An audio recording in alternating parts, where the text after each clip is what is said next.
This video was sponsored by Cricut.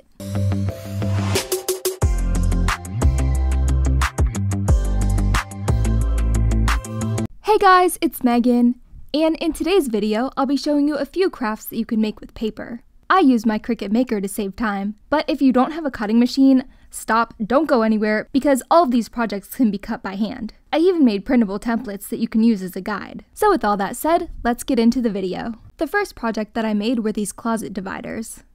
My closet desperately needs to be organized, and it still has a long way to go. But this project is a great way to help you remember where everything is. First, I cut out the dividers using my Cricut machine. I'll have the design space file that I use linked in the description.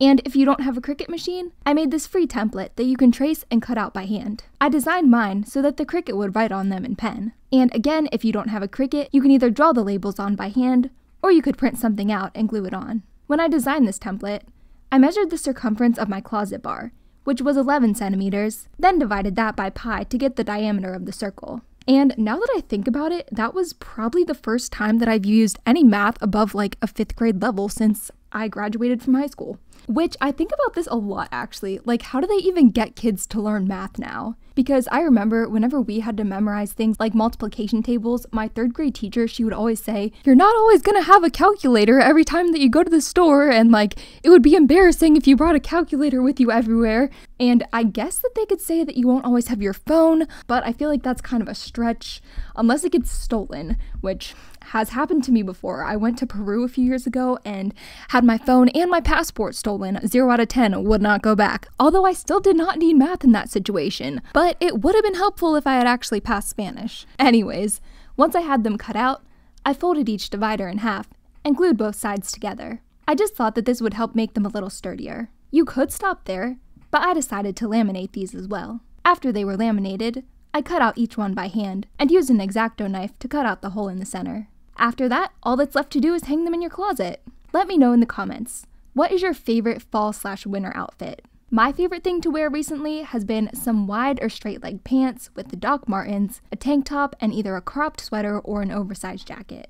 The next project that I made were these paper earrings. I've been obsessed with making my own jewelry this year, and this is one of the cheapest and easiest ways that I found to make earrings. I designed my earrings by choosing an image in Cricut Design Space, shrinking it down to about ½ an inch or less, then duplicating it, and using the contour tool so that I was left with just the outline. I duplicated that image about 15 times, but I figured out later that I only needed about 8. If you don't have a Cricut machine, you can use a hole punch to cut your paper instead. You can also try to cut shapes by hand if you're feeling super ambitious, but I feel like the hole punch would be the better option. I tried to make it so that the Cricut would draw the details on, but it didn't turn out quite right, so I had to draw them on the top layer by hand. It might work better if you try using the print and cut feature. For the base of each earring, I used Mod Podge to stick about 7 layers of paper together. You might need more or less depending on the thickness of your paper. I made earrings using basswood in another video, and while I like that method for simpler shapes, this method lets you make stud earrings that are a little bit more detailed. I put the layer with the drawing on top, then covered the whole thing with Mod Podge to seal it. When that dried, I covered the back of each earring with some UV resin, then put on an earring back. You technically don't need to use resin, you could just glue it, but the resin will make your earrings waterproof. I cured that under my lamp, then poked the earrings into some cardboard so that they'd be a little bit more stable when I covered the top with some more resin. Stick that under your lamp one more time, and that's it. Since it's October, I made my earrings a Halloween theme. I did 2 ghosts and a skeleton. You can use this method to make all kinds of things like necklaces, rings, and keychains. If you're cutting these by hand, something like a keychain or a pendant would probably be a little easier to do. But the Cricut worked awesome for these smaller shapes. Another super easy project that you can make with paper are these magnetic bookmarks. All you need is some paper and some of these self-adhesive magnets. Again, I designed my bookmarks in Cricut Design Space and cut them with my Cricut Maker. But if you don't have a cutting machine, you can print out the template that I linked in the description. Fold a piece of paper in half, trace the template onto your paper, and cut it out by hand. Cut a piece of the magnetic strip to fit inside your bookmark. Then cut a second one, making sure that the magnets can stick together. Since these are self-adhesive, you can just peel off the backing and stick the magnet directly onto the paper. But if you're using normal magnets, you can just glue them on. Peel the backing off the other magnet, fold the bookmark down, and you're all set. There's really not much to say about this. You just open the bookmark and you mark your page like this. Although when I went to find a book for this shot, I realized, like, wow, I have not read for fun since about 6th grade. But these are also great to use in a planner or notebook.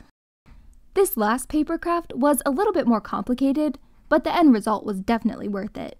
I just got a second desk for my craft room, and I wanted to organize the drawers. So I made these paper drawer organizers. First, I took everything out of my drawers. Then I covered the bottom of the drawer with some printer paper that I taped together. This helped to give me an idea of the space that I was working with. I removed the paper from the drawer, then I arranged everything that was in my desk on top of the paper. After I had everything how I wanted it, then I used a ruler to make boxes to define each compartment that I wanted in the drawer. Make sure that you write down the measurements in each box, and label the boxes so that you know what goes where. When you're happy with it, put the paper back in the drawer along with all of your stuff to see if you need to make any adjustments. In the end, you should have a piece of paper that looks something like this. Use your ruler to measure how tall you want each box to be, and write that down. Now it's time to design the boxes. This part was time-consuming. It took me about 20 minutes per box, but it really wasn't that difficult.